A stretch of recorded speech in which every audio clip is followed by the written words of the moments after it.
Curahkan anugerah pengampunan bagi setiap kami semua malam hari ini. Kini kami tahu Tuhan bahwa kami berharga di hadapan-Mu Tuhan. Kita beri tepuk tangan bagi Dia sekali lagi.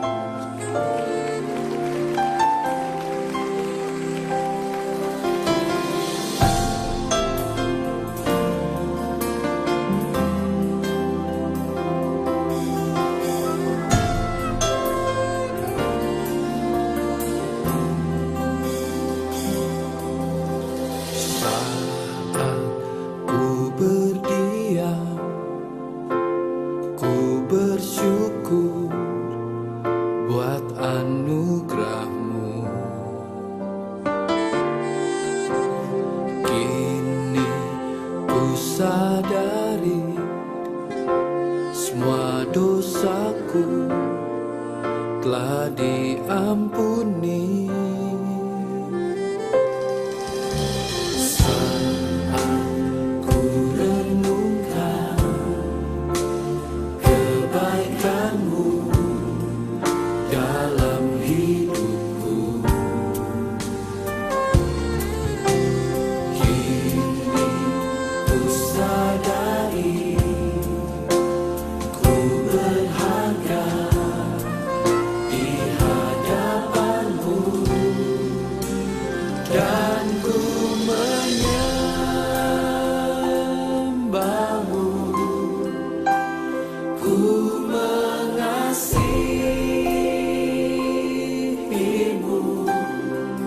Dengan segenap hati, segenap jiwaku, dan kekuatanku.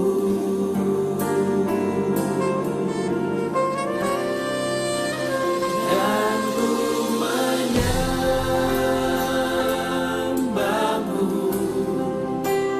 ku mengasihi-Mu.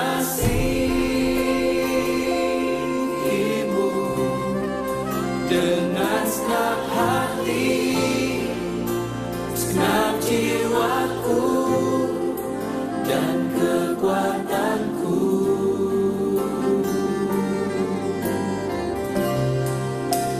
Ku menyembah-Mu.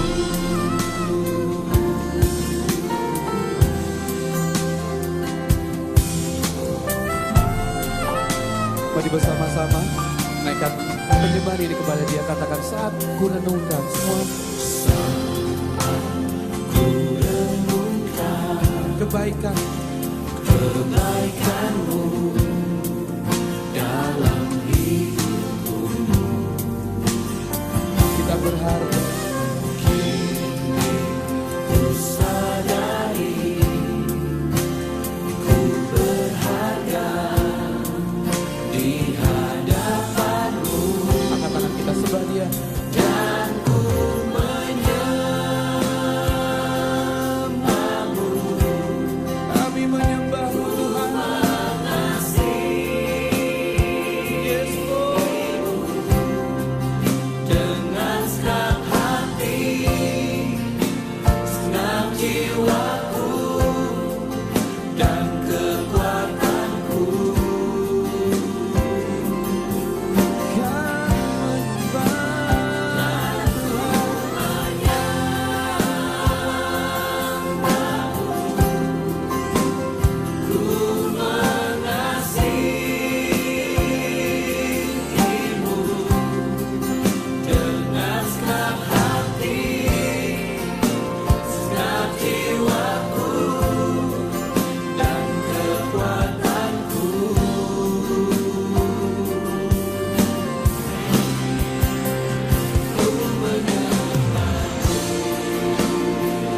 Mari gereja Tuhan, sekali lagi kita bangkit berdiri bersama-sama.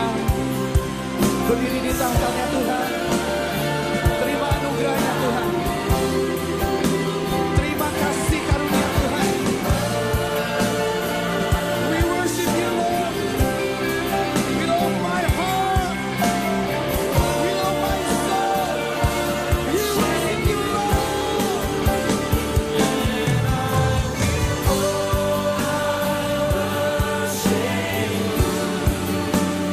And I will love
worshipkan.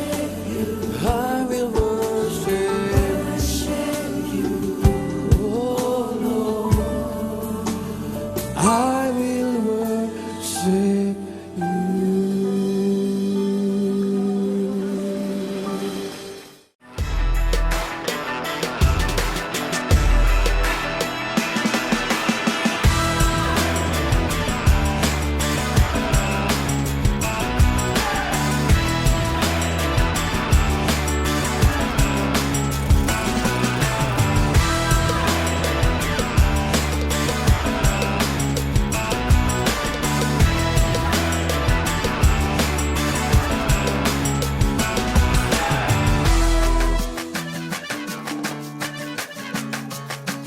Shalom, saudara yang dikasih Tuhan. Mari bersama-sama kita bawa pujian kita atas kebaikan Tuhan dalam kehidupan kita. Satu nama yang pantas kita tinggikan, pantas kita muliakan. Namanya Yesus. Haleluya.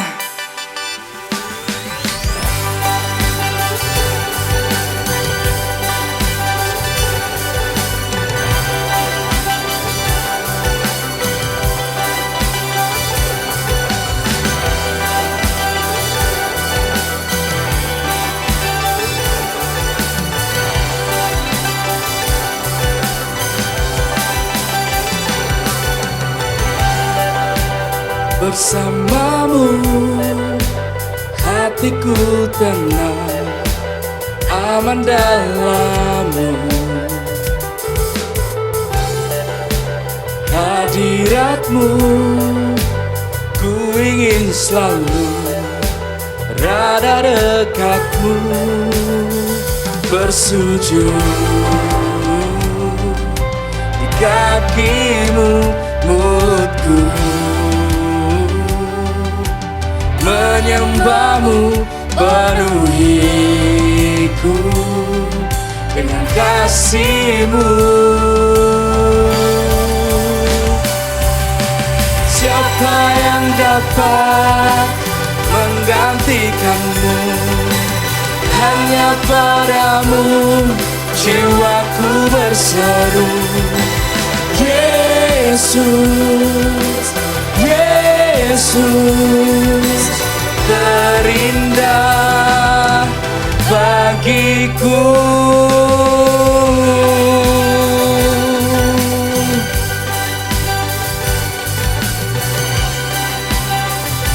Oh, yang terindah Tuhan, yang termulia.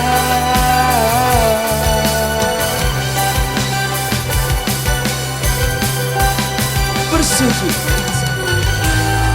di kaki-Mu Tuhan, di kaki-Mu mulutku menyembah-Mu, penuhiku dengan kasih-Mu. Siapa yang dapat menggantikan-Mu? Hanya padamu jiwaku berseru. Yesus, Yesus, terindah bagiku. Ku ingin selalu berada dekat-Mu. Angkat tanganku, jiwaku berseru. Yesus, Yesus, Yesus, terindah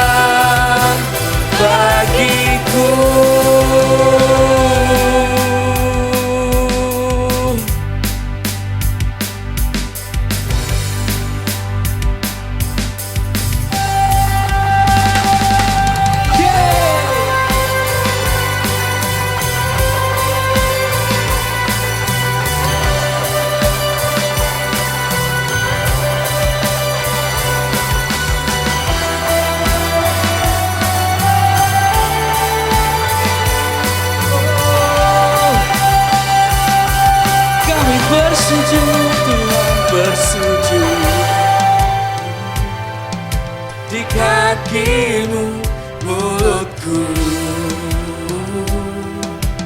menyembahmu penuhiku dengan kasih-Mu. Oh, siapa yang dapat menggantikan-Mu? Hanya padamu jiwaku berseru. Yesus, Yesus, terindah bagiku. Ku ingin selalu berada dekat-Mu. Ku angkat tanganku, jiwaku berseru. Yesus, Yesus, terindah bagiku. Yesus, Yesus, terindah bagiku.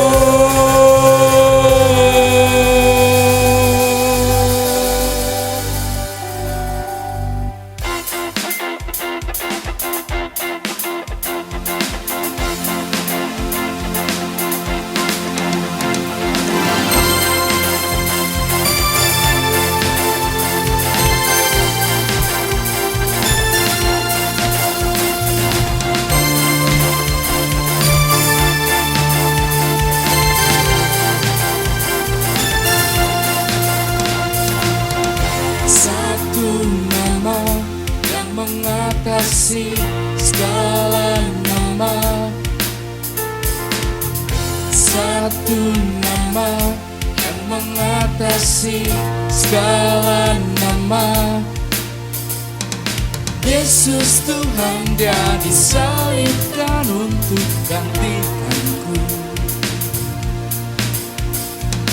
Yesus Tuhan, Dia mati untuk tebus semua dosaku.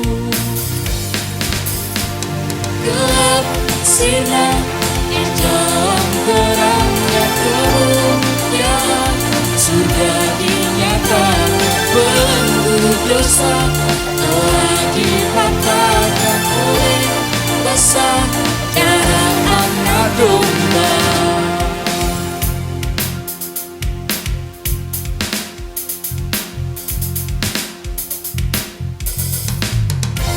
Satu nama yang mengatasi segala nama, satu nama yang mengatasi segala nama.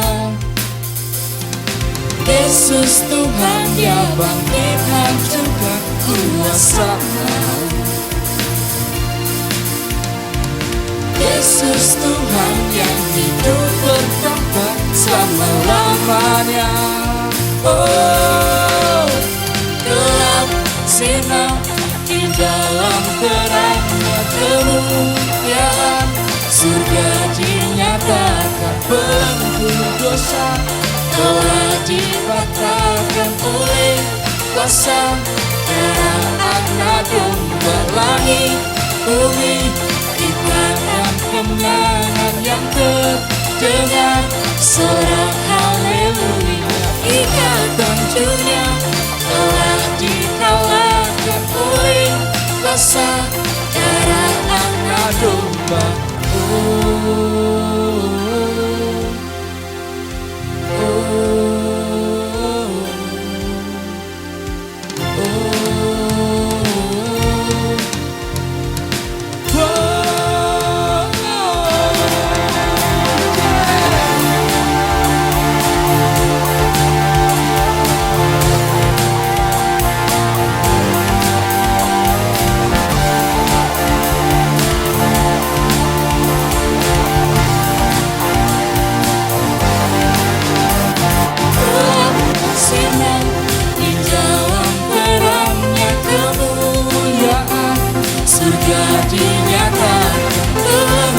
Dosa telah dipatahkan oleh kuasa darah Anak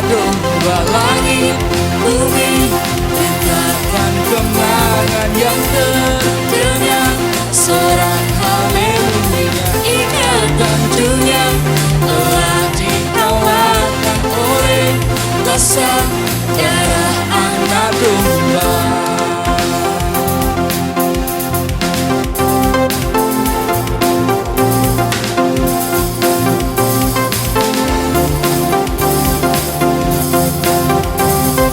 Oleh kuasa darah anak domba.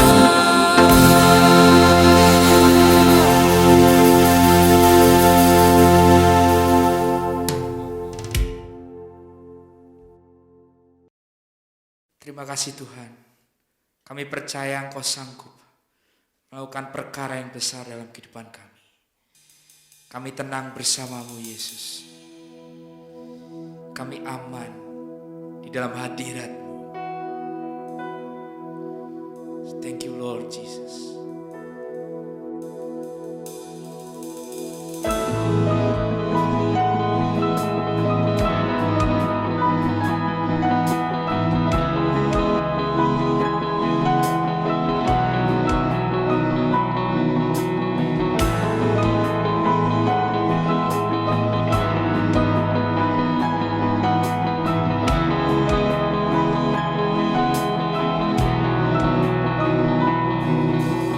Dari manakah pertolongan saat ku hilang harapan? Namun selalu Dia bekerja, walau ku belum melihat. Tenanglah, Dia akan menanti, sekalipun musim-musim terus berganti. Sabarlah, jangan menyerah, sekalipun hati dan dagingku telah habis lenyap, Yesuslah bagianku yang memegang seluruh hidupku. Ku percaya Dia Allah yang setia.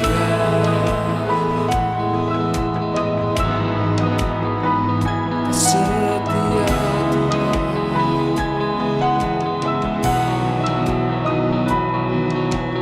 terus percaya dan berserah.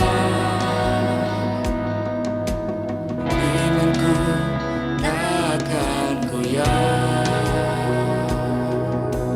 karena firman-Nya berkata, Dia takkan pernah tinggalkan. Tenanglah, Dia akan menanti, sekalipun musim-musim terus berganti. Sabarlah, jangan menyerah, sekalipun hati dan dagingku telah habis lenyap, Yesuslah bagianku yang memegang seluruh hidupku. Ku percaya Dia Allah yang setia.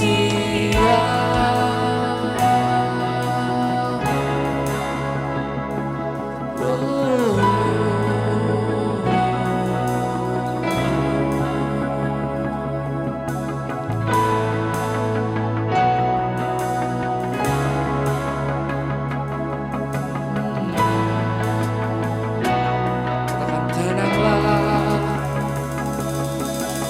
tenanglah, jiwaku tenanglah,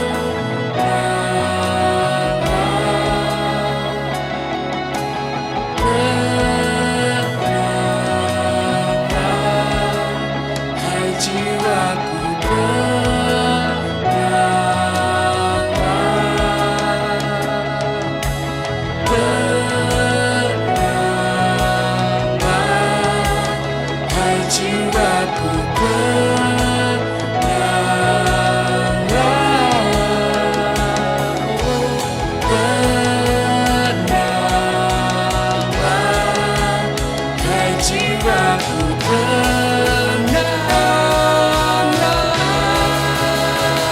tenanglah, biarkan berhenti.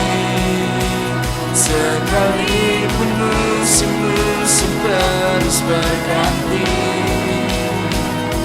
sabarlah, jangan menyerah.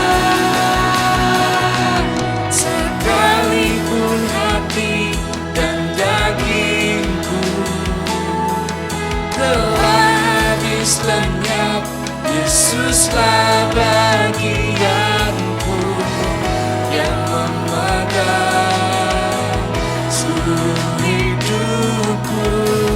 Ku percaya Dia Allah yang setia, sekalipun hati dan dagingku telah habis lenyap, Yesuslah bagianku yang memegang seluruh hidupku.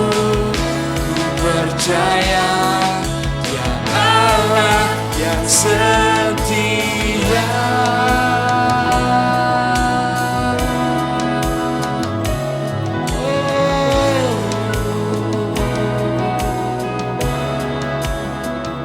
Setia Tuhan,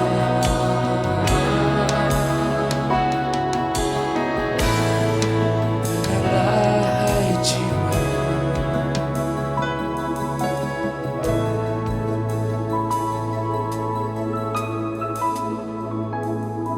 Bapak Surgawi, kami mengucap syukur Tuhan. Saat ini kami boleh bersama-sama berkumpul di rumah kami masing-masing untuk beribadah, memperingati kenaikan Tuhan Yesus. Terima kasih Tuhan untuk setiap janji-janji Tuhan yang Tuhan mau berikan buat kami. Dan saat ini biarlah Allah Roh Kudus akan menolong kami sehingga setiap firman yang akan kami dengar sungguh-sungguh akan membuat iman kami semakin teguh, semakin kuat. Kami mengalami segala kebaikan Tuhan dan rencana-Mu digenapi dalam kehidupan kami. Kami siap diberkati dengan firman-Mu Tuhan. Di dalam nama Tuhan Yesus kami berdoa. Amin.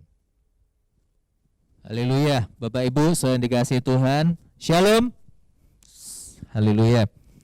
Ada sebuah cerita yang sangat terkenal di Jepang. Seekor anjing bernama Hachiko, dan cerita ini dibukukan dalam sebuah novel cerita sampai difilmkan oleh Hollywood. Berkisah tentang seekor anjing yang kira-kira berusia 1 tahun ditemukan oleh seorang profesor di sebuah stasiun, yaitu stasiun Shibuya. Dan kemudian anjing ini diangkat atau diadopsi dan dipelihara oleh sang profesor. Setiap hari profesor bersama anjingnya selalu bermain-main di rumah, dan anjing itu begitu dekat sekali, begitu akrab sekali dengan sang profesor. Ketika sang profesor pergi untuk mengajar, ya, dari tempat tinggalnya ke stasiun Shibuya, maka mereka berjalan bersama-sama dari rumah ke stasiun, dan kemudian anjingnya menunggu di stasiun.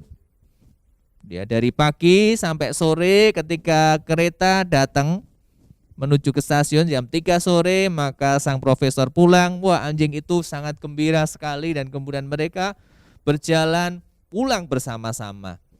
Dan itu terjadi setiap hari, setiap minggu, ya, kurang lebih setahun lebih anjing itu begitu setia mengantar dan menjemput sang profesor.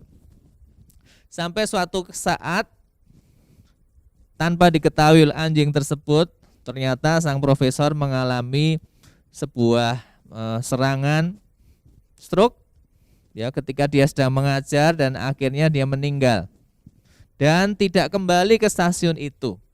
Apa yang terjadi dengan anjing tersebut? Ternyata anjing Hachiko tetap menunggu dengan setia di situ. Sampai malam kereta tidak datang, tidak ketemu majikannya. Kemudian anjing itu pulang. Pagi harinya dia datang lagi ke stasiun, nunggu majikannya, tapi tidak datang juga. Dia pulang lagi dia nunggu lagi. Dan akhirnya karena tidak datang-datang, anjing itu tetap tidak pulang, tetap di stasiun, saudara. Dan berapa lama anjing itu menunggu? Menurut catatan daripada sejarah ini, dia menunggu selama 9 tahun, 9 bulan, 15 hari. Sungguh sebuah penantian yang sangat lama yang dinantikan oleh seekor anjing Hachiko karena begitu setia, begitu mengasihi, dan begitu taat kepada tuannya. Cerita ini sangat luar biasa sampai kemudian pemerintah Jepang pada waktu Perang Dunia dia memberikan suatu peringatan, yaitu membuat patung Hachiko dari perunggu. Tapi karena kebutuhan untuk perang, maka perunggu itu dihancurkan dan kemudian dibuat lagi patung yang monumental lagi di stasiun itu, masih ada sampai sekarang. Sudah dikasih Tuhan, tentu kisah ini beberapa saudara sudah pernah mendengar. Tapi saya ingin mengangkat kembali, ya, kita adalah ciptaan Tuhan, kita adalah umat Tuhan yang lebih daripada seekor anjing. Karena saudara dan saya diciptakan segambar dan serupa dengan Allah. Nah, Tuhan sangat menghargai kesetiaan kita di dalam menantikan Dia. Dan hari ini kita bersama-sama memperingati kenaikan Tuhan Yesus ke surga. Ya.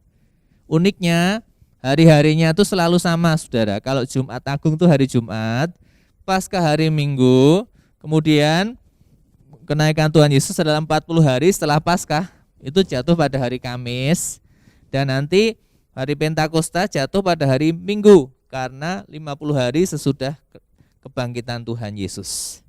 Nah, sebelum kita lebih jauh lagi, saya ingin membacakan ayat firman Tuhan yang akan kita renungkan pada saat ini, yaitu dari Kisah Para Rasul 1 ayat 6 sampai dengan ayat yang ke-11. Demikian firman Tuhan. Yesus terangkat ke surga. Maka bertanyalah mereka yang berkumpul di situ, Tuhan, maukah engkau pada masa ini memulihkan kerajaan bagi Israel? Jawabnya, engkau tidak perlu mengetahui masa dan waktu yang ditetapkan Bapa sendiri menurut kuasanya. Tetapi kamu akan menerima kuasa kalau Roh Kudus turun ke atas kamu, dan kamu akan menjadi saksiku di Yerusalem dan di seluruh Yudea dan Samaria dan sampai ujung bumi. Sesudah ia mengatakan demikian, terangkatlah ia disaksikan oleh mereka, awan menutupnya dari pandangan mereka. Ketika mereka sedang menatap ke langit, waktu ia naik itu, tiba-tiba berdirilah 2 orang yang berpakaian putih dekat mereka, dan berkata kepada mereka, "Hei orang-orang Galilea, mengapakah kamu berdiri melihat ke langit? Yesus ini yang terangkat ke surga, meninggalkan kamu, akan datang kembali dengan cara yang sama, seperti kamu melihat dia naik ke surga." Amin. So, dalam peristiwa itu, ya, ada murid-murid Yesus, ya. Menurut prediksi, perkiraan ada sekitar 500 orang yang berkumpul di sana, menyaksikan bagaimana Yesus naik ke surga, pelan-pelan ke langit sampai menghilang dan mereka tidak bisa menatap lagi. Dan kemudian datang seorang malaikat dan memberitakan kepada mereka, "Mengapa kamu berdiri melihat ke langit? Yesus ini yang terangkat ke surga, meninggalkan kamu, akan datang kembali dengan cara yang sama, seperti kamu melihat dia naik ke surga." Hari-hari ini kita semuanya sedang mengalami banyak pergumulan di seluruh dunia, dan sekaligus juga meneguhkan tentang penantian kita untuk kedatangan Tuhan Yesus yang kedua kali. Sudah dikasih Tuhan, pada saat dia naik, ya, dia memberikan janji bahwa dia akan datang kembali. Itulah sebabnya maka pada saat ini kita akan merenungkan firman Tuhan dengan satu judul, yaitu menantikan kedatangan Tuhan. Ya, karena ini sebuah janji yang Tuhan sudah berikan, jadi kita menantikan. Saudara, apa yang dimaksud dengan menantikan? Menantikan sama dengan menunggu, tapi kalau menurut bahasa aslinya, menantikan itu bukan berarti sesuatu yang pasif. Kalau kita misalnya menunggu sebuah bis datang, maka kita di situ hanya berdiam, paling-paling mungkin mainan HP. Tapi di sini kata menantikan itu adalah sesuatu yang aktif. Ya, di saat kita menantikan berarti kita melakukan sesuatu seperti yang diperintahkan oleh Tuhan. Kita akan belajar ada 3 hal apa yang mesti kita lakukan pada saat kita menantikan kedatangan Tuhan Yesus. Apakah kita hanya menjadi orang Kristen biasa atau melakukan sesuatu hal yang seperti yang Tuhan mau. Yang pertama yaitu hidup dalam pimpinan Roh Kudus. Hidup dalam pimpinan Roh Kudus. Kisah Rasul 1 ayat 8 berkata, tetapi kamu akan menerima kuasa kalau Roh Kudus turun ke atas kamu. Dan kamu akan menjadi saksiku di Yerusalem dan di Yudea, di seluruh Yudea dan Samaria sampai ke ujung bumi. Nah, kata kuasa menggunakan kata dunamos yang berbicara bukan hanya sekedar kuasa yang supranatural, kuasa yang adikodrati, tetapi juga kuasa mengalahkan dosa, kuasa mengalahkan kedagingan, kuasa mengalahkan pencobaan di dalam kehidupan kita, yaitu jika kita hidup dipimpin oleh Roh Kudus. Sudah dikasih Tuhan, dalam kehidupan kita mengalami namanya peperangan rohani, yaitu peperangan antara keinginan Roh Kudus dengan keinginan daging. Dan Galatia 5 ayat 16 berkata, maksudku ialah hiduplah oleh Roh, maka kamu tidak akan menuruti keinginan daging. Jikalau kita hidup dalam keinginan daging, kita tidak bisa mengikuti keinginan Roh. Oleh sebab itu, kita perlu dipimpin oleh Roh Kudus. Jadi bahwa kita menerima kuasa kalau Roh Kudus turun atas kamu, itu berarti hidup kita setiap hari harus mengalami persekutuan dengan Roh Kudus. Roh Kudus memimpin kehidupan kita dari kita sejak bangun pagi, sepanjang hari, malam istirahat, besok pun demikian, setiap hari kita dipimpin dan disertai oleh Roh Kudus. Maka pada saat itu kita akan mengalami kekuatan untuk menghadapi segala pencobaan, menghadapi semua masalah setiap hari, bukan dengan kekuatan kita, tetapi dengan pimpinan Roh Kudus. Tujuannya apa? Supaya kita tidak mengikuti keinginan daging, tetapi kita mengikuti kehendak Allah melalui pimpinan daripada Roh Kudus. Yang kedua, saudara, apa yang kita lakukan pada saat kita menantikan Tuhan, yaitu melaksanakan amanat agung. Ya. Di Kisah Rasul 1 ayat 8 tadi dikatakan bahwa supaya kamu menjadi saksiku di Yerusalem, Yudea, Samaria sampai ujung bumi. Dan kita ingat akan amanat agung dalam Matius 28 ayat 18 sampai dengan 20, demikian berkata, Yesus mendekati mereka dan berkata, kepadaku telah diberikan segala kuasa di surga dan di bumi. Karena itu pergilah, jadikanlah semua bangsa muridku, dan baptislah mereka dalam nama Bapa dan Anak dan Roh Kudus. Dan ajarlah mereka melakukan segala sesuatu yang telah kuperintahkan kepadamu. Dan ketahuilah aku menyertai kamu senantiasa sampai kepada akhir zaman. Saudara, sebelum Tuhan Yesus naik ke surga, Dia memberi pesan-pesan kepada murid-muridnya. Dan pesan yang utama yang Dia berikan disebut sebagai amanat agung. Mengapa amanat agung? Karena ini sebuah amanat yang diberikan terakhir kalinya waktu Dia bersama murid-murid sebelum Dia naik ke surga. Dan mengapa disebut agung? Karena amanat ini berbicara tentang membagikan kabar baik kepada seluruh bangsa, supaya setiap orang boleh mengenal Tuhan dan diselamatkan. Amanat agung itu berkata, karena itu pergilah, jadikan semua bangsa muridku. Sudah dikasih Tuhan, kita sebagai gereja adalah umat Tuhan yang terpanggil bukan hanya untuk bersekutu, bukan hanya untuk diri kita sendiri. Keselamatan bukan hanya kita nikmati untuk diri kita atau keluarga kita, tapi merupakan sebuah panggilan gereja sebagai orang percaya kita membagikan kasih Kristus. Pertanyaannya untuk saudara dan saya, apakah kita hari-hari ini masih memegang dengan teguh amanat agung ini, membagikan kasih Tuhan kepada orang-orang yang belum mengenal kasih-Nya, menguatkan mereka yang lemah, menghiburkan yang susah, melayani dan mengajarkan segala yang baik kepada orang lain. Kalau kita mungkin hari-hari ini hanya memikirkan buat diri kita sendiri, mari kita berfokus kepada amanat agung. Sudah saya tahu bahwa di dalam pandemi ini pergumulan begitu berat, sehingga banyak orang mungkin tidak memikirkan orang lain, tetapi memikirkan kebutuhannya sendiri.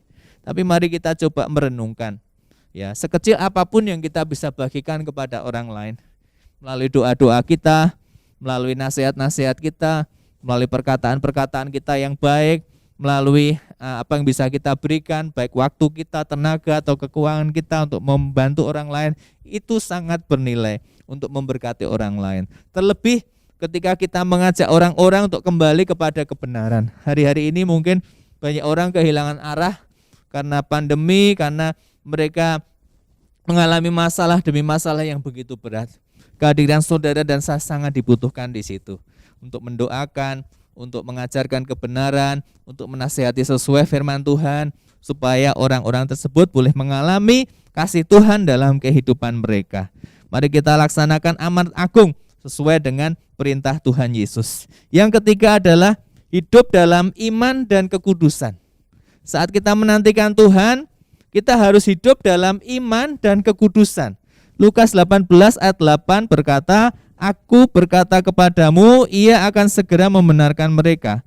Akan tetapi jika anak manusia itu datang, adakah ia mendapati iman di bumi? Pada saat Tuhan Yesus datang yang kedua kali, sebuah pertanyaan, apakah ia akan mendapati iman di bumi? Artinya orang-orang yang percaya kepada Tuhan Yesus. Jadi Tuhan Yesus naik ke surga dan suatu saat dia akan kembali dan dia akan melihat apakah saudara dan saya masih memiliki iman kepada dia. Ya. Jadi kita harus hidup dengan iman, sebab firman Tuhan berkata bahwa orang benar akan hidup oleh karena iman percayanya. Ya, memang dalam kehidupan kita sehari-hari begitu banyak persoalan yang mungkin kadang bertentangan antara logika dan iman. Tapi kita harus belajar untuk percaya bahwa Tuhan itu berdaulat, berkuasa di dalam setiap kehidupan kita, bahkan melampaui segala logika dan akar pikiran kita. Sudah dikasih Tuhan, kenapa kita harus hidup dalam kekudusan? Jadi saat kita menantikan Tuhan, selain kita memiliki iman yang teguh, kita harus hidup dalam kekudusan. Saya ingin tunjukkan ayatnya kepada saudara semuanya. 2 Petrus 3 ayat 11-12. Jadi jika segala sesuatu ini akan hancur secara demikian, betapa suci dan salehnya kamu harus hidup, yaitu kamu yang menantikan dan mempercepat kedatangan hari Allah. Pada hari itu langit akan binasa dalam api dan unsur-unsur dunia akan hancur karena nyalanya. Saudara, saya dulu berpendapat bahwa ketika kita menantikan Tuhan Yesus, ya, nunggu sampai Tuhan Yesus siap untuk datang. Tapi hari-hari ini saya merenung, kenapa disebut Yesus sebagai mempelai pria dan gereja sebagai mempelai wanita. Saya analogikan ya saudara, dalam sebuah pernikahan, siapa yang lama berdandan atau lama mempersiapkan diri? Apakah mempelai pria atau mempelai wanita? Ya, mungkin saudara setuju dengan saya, yang persiapannya lebih lama tentu mempelai wanita. Dan kadangkala pemberkatan nikah menjadi terlambat karena persiapan mempelai wanita begitu lama sehingga membutuhkan waktu dan menyebabkan pemberkatan nikah jadi molor. Nah, mempelai pria menunggu mempelai wanita itu siap.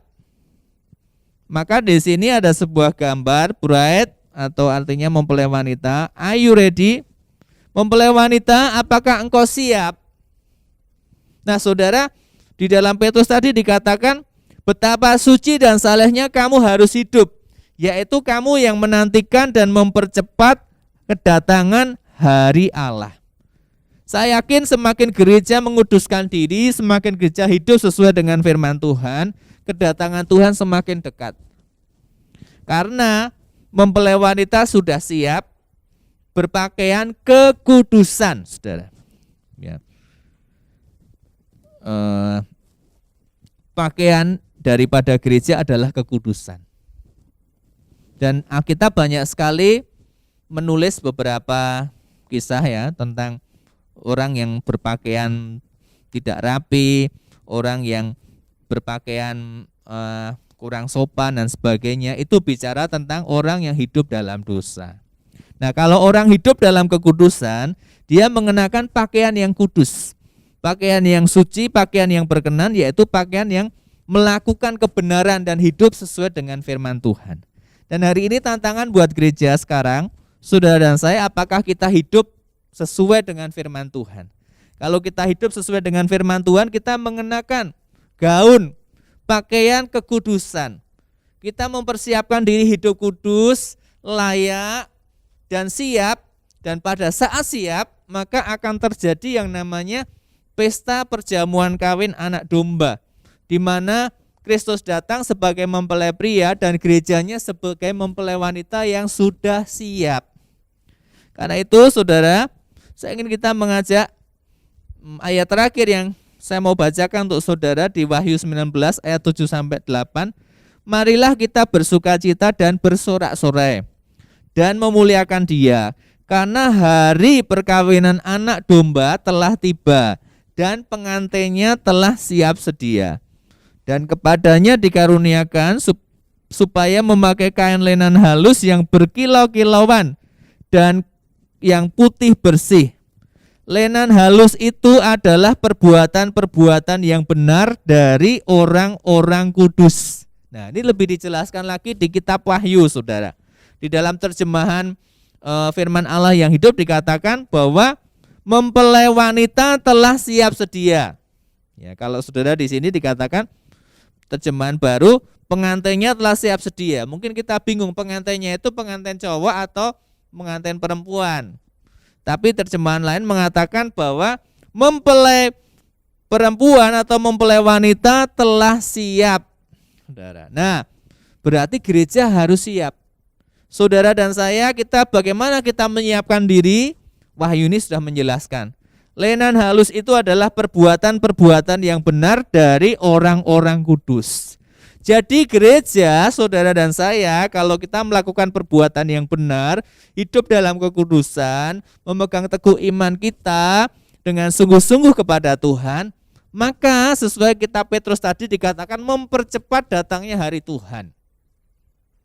Oleh sebab itu saudara, di dalam kita menantikan kedatangan Tuhan Yesus, kita tidak bisa bersantai-santai. Bahkan tidak boleh kita hidup dalam dosa. Ya, karena semakin kita hidup dalam dosa, ya, kita semakin tidak layak sebagai seorang mempelai wanita bagi Kristus. Tapi kalau kita hidup dalam kebenaran, hidup dalam kesucian, memuliakan Tuhan, ya, melakukan amanat agung, ya, hidup dipimpin oleh Roh Kudus, maka kita disiapkan sebagai mempelai wanita yang siap untuk menyambut kedatangan Tuhan yang kedua kali, menjemput gerejanya, menjemput saudara dan saya. Biarlah pengharapan ini, kebenaran ini boleh kita terima, dan saya ingin menekankan mari hari-hari ini kita hidup dalam kebenaran, dalam kekudusan. Saudara, dosa telah begitu banyak meracuni banyak manusia di dunia ini. Dan juga salah satu sasaran mereka adalah orang-orang Kristen. Salah satu sasaran mereka adalah orang-orang percaya, pengikut Tuhan Yesus. Kalau orang yang tidak percaya Tuhan Yesus, maaf saya katakan bahwa itulah teman mereka. Tapi kalau orang yang percaya pada Tuhan Yesus, itu yang jadi sasaran untuk dijatuhkan. Supaya apa? Manusia yang percaya pada Tuhan Yesus jatuh dalam dosa dan mengikuti iblis. Sehingga tantangan buat saudara dan saya, ayo kita berjaga-jaga. Jangan sampai kita jatuh dalam dosa sehingga kita tidak berpakaian kekudusan dan tidak layak sebagai mempelai wanita. Biarlah renungan ini boleh mengingatkan kita dan membuat kita semakin sungguh-sungguh ikut Tuhan Yesus, sungguh-sungguh menantikan Tuhan dengan aktif, menantikan Tuhan dengan serius, menantikan kedatangan yang kedua kali dengan cara ada 3 tadi ya. Yang pertama hidup dipimpin Roh Kudus, yang kedua melakukan amanat agung, dan yang ketiga hidup dengan iman dan kekudusan di hadapan Tuhan. Haleluya, Tuhan memberkati. Mari kita berdoa. Bapa di surga, kami mengucap syukur untuk firman-Mu ini ya Tuhan.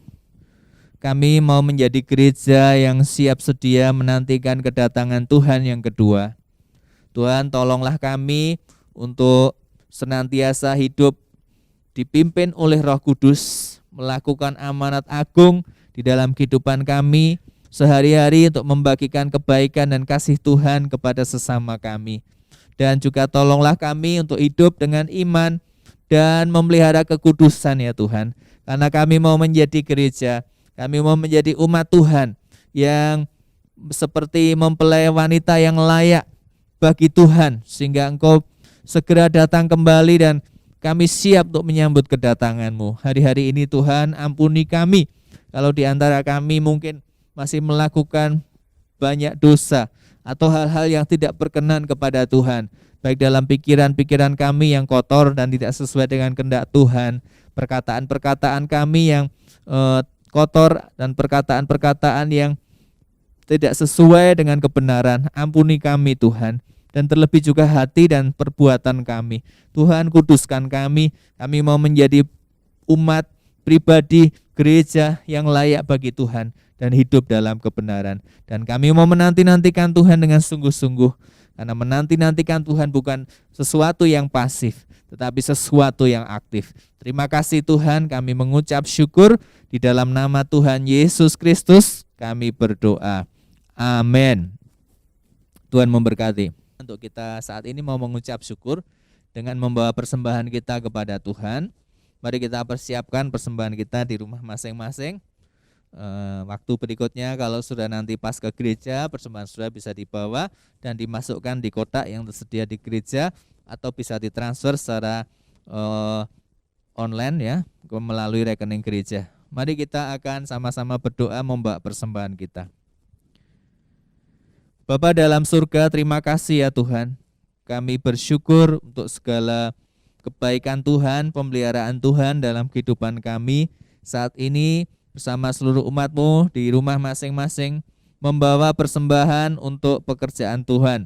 Mari Tuhan, Kau akan memberkati baik persembahan syukur kami maupun persepuluhan dan juga persembahan untuk pembangunan rumah Tuhan. Berkati semuanya ya Tuhan, sehingga rumah Tuhan akan terpelihara dan akan bisa berlangsung aktivitas pelayanannya sesuai dengan kehendak Tuhan. Kami berdoa juga untuk setiap jemaat-Mu, Engkau akan memberkati setiap keluarga-keluarga senantiasa hidup di dalam kasih dan keharmonisan. Juga setiap usaha dan pekerjaan dari jemaat Tuhan, anak-anak yang sedang sekolah dan akan melanjutkan sekolah mereka, Tuhan berkati, Tuhan pimpin semuanya. Terima kasih Tuhan, kami mengucap syukur, menyerahkan persembahan kami ke dalam tangan Tuhan. Di dalam nama Tuhan Yesus Kristus kami berdoa. Amin. Haleluya. Mari kita siapkan hati kita untuk menerima berkat yang terbaik. Kita angkat tangan kita kepada Tuhan dan kita akan menerima doa berkat. Kita amini, kita yakini akan terjadi dalam kehidupan kita. Saudara-saudara dikasihi oleh Tuhan kita Yesus Kristus, firman Tuhan berkata, Tuhan Allah memberkati engkau dan melindungi engkau. Tuhan Allah menyinari engkau dengan wajah-Nya dan memberi engkau kasih karunia. Tuhan Allah menghadapkan wajah-Nya kepadamu dan memberi engkau damai sejahtera. Jika engkau mendengarkan suara Tuhan Allahmu dan melakukan dengan setia segala perintah-Nya disampaikannya kepadamu pada hari ini, maka Tuhan Allahmu akan mengangkat engkau di atas segala bangsa di bumi. Diberkatilah engkau pada waktu masuk dan diberkatilah engkau pada waktu keluar. Tuhan akan mengalahkan segala musuh-musuhmu dan menjadikan engkau lebih daripada pemenang. Tuhan memberkati lumbung-lumbungmu, usaha pekerjaanmu, studi dan juga masa depanmu, sehingga kau menjadi berkat bagi bangsa-bangsa. Tuhan Allah akan jadikan kau menjadi kepala dan bukan jadi ekor. Engkau akan tetap naik dan bukan turun. Diberkatilah keluargamu serta hubunganmu dengan mereka. Rumahmu dipenuhi dengan sukacita, dengan kekudusan, iman, pengharapan, dan kasih. Dan kuasa Roh Kudus menyertai engkau dari sekarang sampai Maranatha. Yesus datang yang kedua kalinya. Di dalam berkat nama Tuhan Yesus, semua kita yang percaya katakan, amin. Haleluya, Tuhan berkati.